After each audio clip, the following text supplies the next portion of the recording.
Ce shiur est dédié pour la réussite de l'Am Israël. La question de Lionel qui nous vient de Marseille. Merci. Alors je me demandais pourquoi il y avait tant de différences au sein du peuple d'Israël. On a beaucoup de mouvements, les Breslev, les Chassidim, les Ashkenazim, les Sfaradim, les Chilonim, les Haredim. Il y a beaucoup de mouvements au sein du peuple d'Israël. Pourquoi cette différence? Premièrement, pourquoi on n'est pas tous unis? On devrait peut-être être, on a pourtant reçu la même Torah. On peut être unis et différents. Bien sûr, mais on a tous reçu la même Torah, au Mishnaï, tous présents. Pourquoi la différence? Pourquoi tant de différences? Est-ce que, quand la Mashiach viendra, on sera tous unis, ensemble, la même transmission, le même mouvement? Bon, quand Mashiach viendra, on sera unis. J'imagine qu'on va garder certaines différences. Alors, je vais répondre plus bon, on va parler d'abord d'aujourd'hui, après l'époque messianique.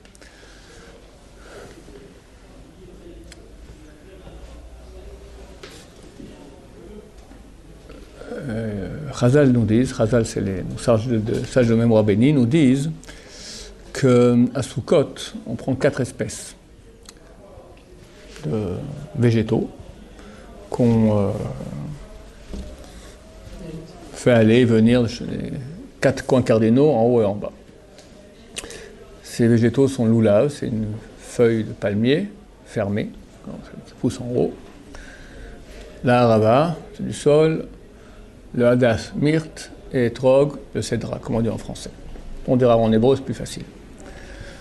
Et Chazal nous dit qu'il y a ici, à part les raisons très profondes, mystiques, qui correspondent 4 lettres du nom de Dieu, des choses très profondes, mais à part cela, il y a aussi une correspondance au peuple d'Israël, qu'on va unir, parce qu'on attache les 3 parties, et la 4e aussi, on la colle, le etrog. Le etrog, il a une bonne odeur, et il se mange. Ça correspond aux gens qui ont de la Torah, et font des mitzvot. Les gens bien. La harava, ni elle se mange, la harava le sol, ça se mange pas, ni cette mauvaise odeur. C'est les gens qui n'ont ni Torah, ni mitzvot, ni bonne action. T'as le hadas, le myrte, cette bonne odeur, il y a de la Torah, ça se mange pas. Il n'y a pas de bonnes actions. T'as des gens qui étudient, mais ils sont nuls entre l'homme et son prochain, dans les mitzvot. Et enfin, tu as qui je n'ai pas cité encore, le loulav. Loulav, c'est donc le palmier, les dattes, ça se mange, mais ça n'a aucune odeur. Ça correspond à ceux qui font des mitzvot, mais n'ont pas de Torah. Et ça, on les lie pour les unir. C'est-à-dire que le peuple Israël, uni ou pas, et on prône qui est l'union, elle comprend qu'on ne peut pas être un peuple tous tzadikim, tous des justes. Il y a, de même que leurs visages sont différents, leurs âmes sont différentes. Chacun a un libre choix. Dieu a créé un yetzer hara, tentation du mal. Et pour que le mal puisse nous tenter, il faut qu'il y en ait beaucoup par rapport à la vérité. Donc il est normal que dans une société X, il y a une bonne partie qui sera tentée. Ce sera les gens qui seront loin de Torah. Est-ce que c'est souhaitable? Non. C'est une réalité, oui. De tout temps, il y en a eu dans le peuple d'Israël. Le travail de ceux qui sont dans la Torah, c'est de les sensibiliser, ces gens à Rechaï, ces gens qui sont loin de Torah, à se rapprocher de la Torah. Et alors en France, toi tu viens de France, alors en France, il y a les juifs et les non-juifs. Alors qui que tu sois, tu es juif, tu es dans mon camp. Voilà. Mais en Israël, on est entre nous. Une chose qui peut nous consoler, c'est écrit que lorsque les Israël sont arrivés au bas du mont Sinaï, c'est marqué Vaevu Bnei Israël. Ils sont venus Bnei Israël, Midbar Sinaï, au désert du Sinaï, Vaïchan Shamar. Et là-bas a campé au singulier le peuple. Bnei Israël sont arrivés et a campé. Il y a un passage du pluriel au singulier. De là déduit Chazal, ils étaient tous unis, Belev Echad, un cœur uni. Mais, déduction de Chazal aussi, toutes les autres stations qu'il y a eu dans le désert pendant 40 ans, il y en a 42 stations, toutes en bagarre. Donc c'est pas nouveau. Donc il ne faut pas trop s'alarmer. C'est vrai qu'il est écrit qu'à cause de la désunion, le temple a été détruit à cause de la discorde. Et le deuxième temple a été détruit à cause de la discorde. Le premier temple a été détruit à cause de l'idolâtrie, l'assassinat et l'adultère. La Gemara pose la question quel est le plus grave. Elle répond regarde quel temple a été reconstruit, lequel n'a pas été reconstruit. Le premier temple, après 70 ans, a été reconstruit. Le deuxième, ça va bientôt, on a Tisha B'Av à 1940 et quelques, d'accord, bientôt 2000 ans qu'il n'est pas reconstruit. Ça veut dire que la discorde, c'est très problématique. Maintenant, nous ne devons pas souhaiter qu'il y ait dans le peuple d'Israël des Haravot, des Sols, d'accord, des Rechaïm. C'est pas bien, c'est mauvais, et on souffre de cela, c'est clair. Mais c'est normal. C'est normal, et comme je dis, on doit tout faire pour essayer de le rapprocher de la Torah. On ne doit pas accepter, on doit dire qu'ils se trompent, gentiment, bien sûr, par leur entrée dedans, essayer de le rapprocher. Maintenant, ça c'est en ce qui concerne les deux clans, je dirais, grands, c'est-à-dire ceux qui sont du côté de la Torah et ceux qui ne sont pas dans la Torah ou opposés à la Torah. Dans les deux, tu as évidemment la palette, toutes sortes, plus ou moins religieux, et tu as différents mouvements. Dans le plus ou moins religieux, chacun choisit en fonction de ses choix, de son libre arbitre, à quel point il veut être proche de Dieu ou pas. Maintenant, dans le monde qu'on va appeler religieux, là, il y a aussi beaucoup de mouvements. À quelque part, c'est tout à fait légitime. Déjà, on voit que Yaakov Avinu, il a eu 12 enfants, 12 tribus, et ils étaient différents. C'était déjà des caractères différents. Après, même, on voit dans le Tanakh qu'ils parlaient l'hébreu même différemment, ils avaient des accents, d'accords différents. Donc c'est légitime. La raison profonde à cela, je l'ai expliqué extrêmement souvent, c'est que, on fait intervenir une petite notion de philosophie basique, qui s'appelle l'altérité. Altérité du latin alter. Alter signifie autre. C'est que la divinité, moi quand j'ai cherché où était la vérité dans ma jeunesse, j'étais torturé par les questions existentielles, d'accord. Alors il y a un truc qui m'a mis la puce à l'oreille. Premier, c'était notre histoire juive. Extraordinaire. Comment un peuple survit hors de sa terre, sans cesse persécuté, chaque génération. À la fin, lui est là, et en plus, il revient sur sa terre. Extraordinaire. Bon, ça m'a convaincu. Et un autre truc qui m'a convaincu aussi, c'était l'altérité. Qu'est-ce que c'est l'altérité? C'est un principe de philo qui dit, par définition, la vérité absolue, d'accord, divine, si Dieu existe ou s'il n'existe pas, la vérité absolue, elle est autre. Alter signifie autre. C'est tellement autre, c'est tellement différent que moi, inappréhendable. Moi, je suis fini, je suis contingent, je suis humain, fini. La vérité, c'est l'infini. Est-ce que je peux saisir l'infini? Impossible. Je peux le concevoir, je ne peux pas l'imaginer, parce que l'imaginer fait intervenir l'image. Il n'y a pas d'image de l'infini. C'est vrai qu'un petit enfant, tu lui dis que Dieu, il demande papa, Dieu, il est né quand? Dieu, il a toujours été. À réfléchir après, oui, mais ok, toujours. Mais avant. Pourquoi mais avant? Il a toujours été. Parce que le gosse, il n'est pas encore un esprit suffisamment développé pour concevoir des choses au niveau de la raison pure. Tout se fait par un niveau plus bas qui s'appelle l'imagination. Or, on ne peut pas imaginer l'infini. Parce que l'imagination veut une image, et l'image, forcément, elle est finie. Donc, il faut comprendre que l'infini, on peut le saisir, mais pas le voir. Et comment on le saisit, comment on peut le définir? Parce qu'il n'est pas. Fini, non fini. Je peux comprendre quelque chose qui n'est pas fini. Qu'est-ce que c'est? Le saisir en soi-même, je ne peux pas. Je peux le comprendre par la négative. Tout ce que nous avons, nous, de définition de Dieu, sont des définitions par la négative. Il n'a pas de corps, il n'a pas de fin, il n'a pas de limite, il n'a pas de limite au niveau de son pouvoir, d'accord? Mais qu'est-ce qu'il est? On ne sait pas. Pardon? On l'a vu au Har Sinaï. Qu'est-ce qui s'est passé au Har Sinaï? Alors, au Mont Sinaï, Dieu a dévoilé son nom. Son nom, c'est une émanation de lui. Il a voulu se mettre en contact avec nous, donc il s'est dévoilé comme moi quand je te parle maintenant. Je parle avec mon visage, mais c'est pas moi mon visage. Moi, c'est quoi? C'est comme toi, tu sais pas ce que tu es, moi non plus, je sais pas ce que je suis. Un bidule machin venu d'ailleurs, d'accord? Qui suis-je? Je sais pas. C'est du fini. Pardon? C'est du fini. Moi, j'ai une âme finie, mais dans mon corps qui est tellement petit et grossier, je suis incapable de voir mon âme qui est spirituelle, et qui est finie néanmoins. Elle est d'origine divine, donc elle a quand même, on va dire, une énergie intérieure qui provient de l'infini, mais elle est finie. Mon âme est assurément finie. Mais étant spirituel, je ne peux pas la saisir du tout. J'ignore qui je suis. Maintenant, cette âme, elle s'exprime. J'ai une pensée, j'ai une volonté, d'accord. Pourquoi l'âme est finie? Hein? Pourquoi l'âme est finie? N'est infini que Dieu. Comme c'est un bout de Dieu, alors, de bâtard. Il y a une partie divine en nous. Alors, si vous voulez, notre énergie, elle est infinie. Notre source, elle est infinie. Mais l'homme, il est fini. L'être humain, il est fini. Il fait partie d'un... Comment dire? Sa source est infinie, mais il est fini. Là, mais toi, si les deux nous étions infinis, d'abord c'est impossible, d'accord? Si je suis infini, tu n'existes pas. Parce que je prends toute la place. Donc si on est deux, on est déjà fini. C'est une des preuves. Comme quoi Maïmonide explique que Dieu ne peut pas avoir de corps. Et parce qu'un corps, il est fini, et Dieu est infini. Comment on sait que Dieu est infini? À part parce qu'on peut bien le croire, mais comment on le sait? Parce qu'on voit que dans le monde, il y a des mouvements qui sont infinis. Mouvement des astres, ou des électrons autour du noyau. C'est un mouvement qui est infini.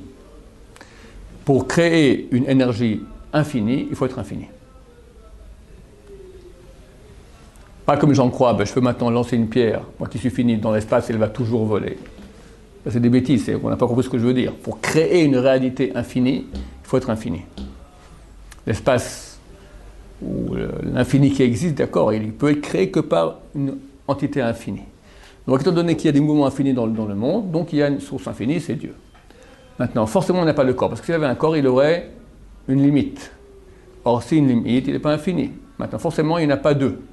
Parce que s'il y en avait deux, où commence l'un, ça arrête le premier. Où commence le deuxième, ça arrête le premier. Donc, on est déjà deux. On ne peut pas avoir deux infinis. Alors les gens posent la question, les gens qui ne comprennent pas très bien, ils disent non, on peut avoir par exemple deux droites infinies. Oui mon cher ami, mais la droite, elle est infinie dans cette direction, mais elle est finie dans sa largeur, tu vois, elle fait 1 millimètre de large, donc elle est finie. Un infini, quand on parle de Dieu, c'est infini dans tous les côtés, tout azimut, tout rayon, toute catégorie, tout, partout, complètement, absolument tout. Il faut en avoir deux. Étant donné que nous sommes différents, donc forcément nous sommes finis. Donc, je disais qu'on avait une âme finie, mais que nous ne connaissons pas, qui s'exprime par notre visage. Panim en hébreu signifie visage, celui aussi pnim, qui signifie intérieur. Par le biais du visage, tu peux voir l'intérieur de la personne. Tu es heureux, tu es malheureux, tu mens, tu dis la vérité, on peut le voir ça aujourd'hui, j'en ai pas fait, mais quelqu'un m'a dit dernièrement en PNL, tu vois tout ce que quelqu'un y ment, directement, tac, tac, ça se voit tout de suite. Comme quoi il ne faut pas mentir, à part les grands menteurs, qui arrivent à jouer super authentique et vrai. Mais les gentils qui ne sont pas menteurs, on voit tout de suite qu'ils mentent. C'est via le nom qu'on a pas c'est via le nom d'Hachem que Hachem s'est exprimé. Alors au Mont Sinaï, Dieu maintenant a voulu s'exprimer, donc quelque part il a mis un visage.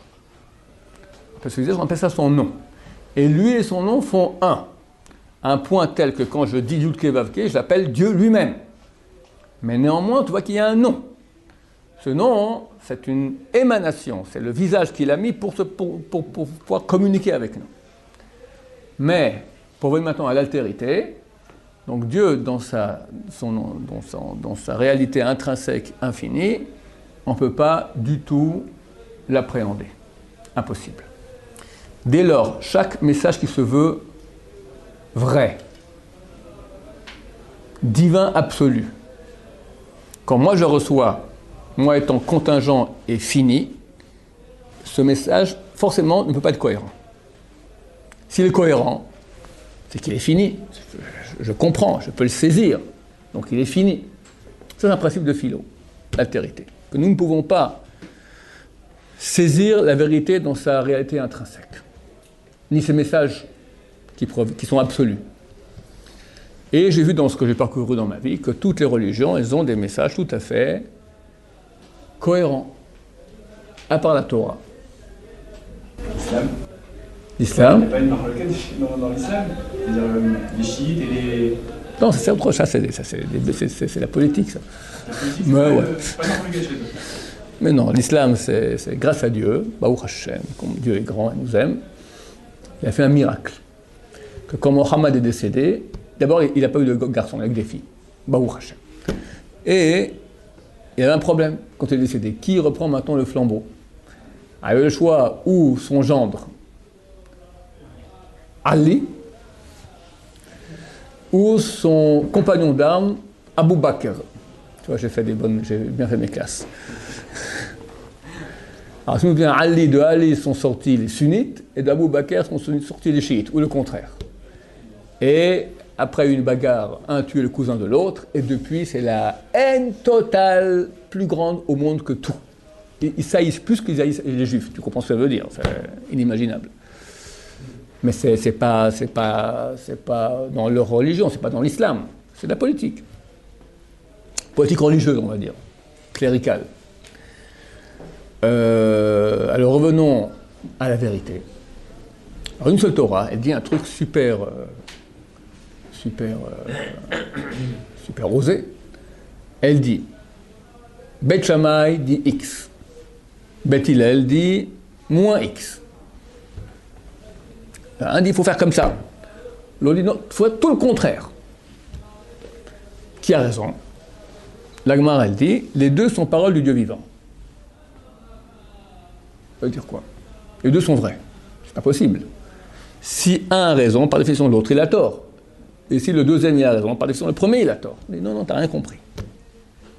C'est à peu près comme les deux parallèles de Einstein qui, dans l'infini, se rejoignent. T'as le monde fini, ou t'as une logique, t'as un monde infini.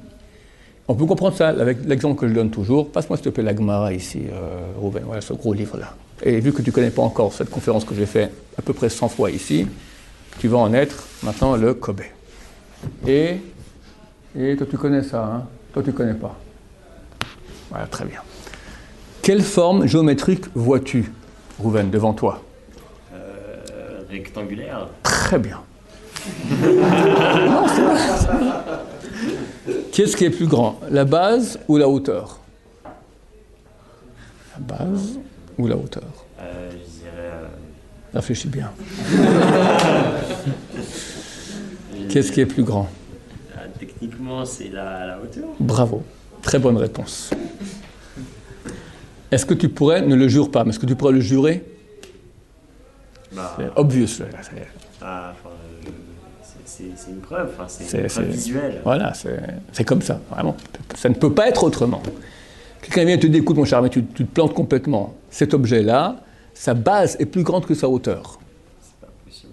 Pas possible. Parce que c'est une preuve visuelle. Voilà, je vois bien.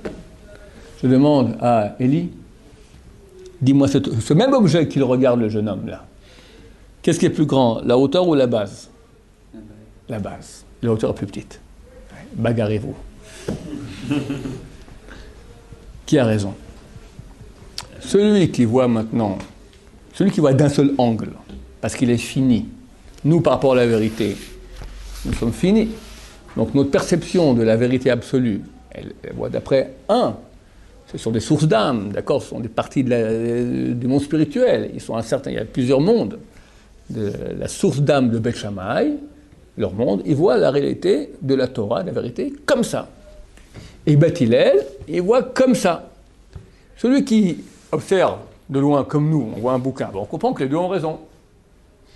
Qui a raison? Les deux. Mais celui qui est dans son point de vue à lui, il ne peut pas comprendre l'autre. La Torah dit tous sont vrais. La vérité, c'est que tous ces points de vue sont vrais, même celui intérieur, tous à la fois. Ça, c'est la vérité. Quand j'ai vu ça, j'ai compris et j'ai commencé à pratiquer la Torah. Au prochain. Pourquoi on parle? Donc voilà. Donc maintenant, si on allait nous découper une partie du peuple et dire, alors qu'on dise que eux ils se plantent complètement, ça va, c'est tout à fait légitime. C'est toujours été comme ça. Tu n'as pas de génération de grands sages d'Israël qui se respectent en tant que grands, qui se reconnaissent en tant que grands, mais qui ne se descendent pas. Parce que pour eux, moi je vois la vérité, tu te trompes. Et vu que la vérité ne peut pas accepter un compromis. Compromis, c'est un mensonge. Donc avec toute ma virulence possible, gentil, bien sûr, c'est pas la mafia, d'accord, mais je te dis, t'as tort. Et toi, tu me dis la même chose. Et tu vois durant l'histoire les discussions entre sages d'Israël, c'est beau, d'accord, c'est très virulent. Des fois c'est plus calme, mais des fois c'est extrêmement virulent. Des fois ça peut pas aller à un tel point que les non-juifs, ça peut faire peut-être un fil ou la chaîne qui disent comment c'est justifié ici. Ah bah si on commence à aller avec des matraques, et bah, ça c'est... Baruch Hashem, c'est pas le cas. Quand on parle de virulence, c'est une virulence au niveau de l'écrit, au niveau du parler. Ouais. Tu te trompes, voilà, tu vois, le Ravad par exemple, le Rabbi Avad, c'était le contemporain du Rambam, il écrit sur lui des trucs, si ce sacrifice est devant moi, mais j'aurais jeté par terre, que soit fondu qu'on verse de l'or fondu dans ta bouche, je veux dire des choses pareilles. C'est gentil, c'est dur, mais c'est de l'or, il n'a pas dit du plomb, de l'or fondu, d'accord, c'est du genre, il n'est pas d'accord avec lui, il le dit, mais bon, voilà, bien sûr, il n'y a pas de violence, Chas Shalom, aucune violence. Quand Rav Yosef il est venu, et dans le monde de Sfarad, c'était le grand rabbin, c'était le Ben Ishraï. Il a osé, quand il était encore jeune, il commençait à dire ses fautes, mais il s'est fait descendre, terrible. Terrible. Et c'est comme ça de tout temps. Et c'est légitime. Plus le nouveau rabbin va, il est fort, et il est puissant, et il commence à faire des choses qui sont inhabituelles. Et heureusement, donc la garde ne veut pas, on ne va pas accepter un truc inhabituel comme ça, on regarde, on vérifie, c'est pas facile à changer, à accepter, d'accord, donc c'est bien. Donc qu'il y ait une divergence, au contraire, c'est la preuve de véracité de la Torah, et il faut que ce soit présent. Maintenant, il y a aussi, parmi ces points de vue, il y a des points de vue faux. Il y a aussi des choses qui arrivent dans l'erreur. Quelqu'un, je ne sais pas, un beau jour, Shabtai Tzvi est venu, il a dit, c'est moi le Messie, d'accord. C'est un grand d'Israël, d'accord, mais il s'est planté. Jésus vient, c'est un Talmid Chacham, un sage d'Israël, il s'est planté aussi. Ça ne manque pas de gens qui sont plantés, ou peut-être eux ne sont pas trop plantés, mais après eux, par exemple, il y avait un mouvement, le mouvement d'émancipation, Mendelssohn. Lui en soi, c'est un juif pratiquant, etc. De lui est sorti un mouvement comme ça, d'émancipation, qui a amené 10 millions de gens qui sont assimilés, si plus, 15, je ne sais pas, énorme, de gens qui ont pris la porte de sortie. Donc, ce n'est pas que tous les mouvements sont forcément complètement justes. Il y a beaucoup de mouvements, même actuels, qui sont soit carrément faux, soit borderline, une partie d'entre eux, ça va, une partie d'entre eux sont en train de partir à la dérive. Ce n'est pas toujours. Alors, le critère, il est bien simple. Chaque fois que tu as un mouvement qui est dirigé par un grand d'Israël, reconnu en tant que tel, même les gens ne sont pas... Voilà, Rav Yosef, par exemple, d'accord. Le monde ashkénaze l'a hué. Là, mais c'est terrible. Et c'est pas généreux, il a rendu en retour. Hein, par exemple, je peux prendre un exemple, à Bnei Brak, le Maradéatra, le rabbin de l'endroit, c'est le Chazon Ish. Kadosh, vraiment un homme extrêmement, un ange, c'était un homme. Une fois, un jour, le Rav Yosef, il fait un cours, il dit, je ne suis pas d'accord avec Chazon Ish, d'ailleurs, quand j'irai au Olam Haba, je l'attraperai par sa barbe et je lui dirai ça. Mais ça fait un tollé général. Pourquoi lui parle comme ça? Parce qu'ils l'ont rendu, comme ils sont rentrés dedans, le Rav Yosef, mais c'était terrible, c'était terrible. Pourquoi je raconte tout ça? Comment reconnaître un... Dans les commentaires. Oh, alors, maintenant, mais c'est pas toi ou moi que le monde de Bnei Brak ou le Rav Yosef sont allés critiquer, parce que toi, tu dis ce que tu veux, on t'écoute pas. C'est le fait que maintenant, à Bnei Brak, on parle de Rav Yosef, d'accord, on reconnaît que c'est un grand. On n'est pas d'accord avec lui. On le dit très fort. Et lui, il dit sur Chazon Ish, je ne suis pas d'accord avec lui. Il n'a pas dit que Chazon Ish, c'est un idiot, Chas Shalom, d'accord. Il comprend que c'est un des grands d'Israël, il n'y a aucun doute là-dessus.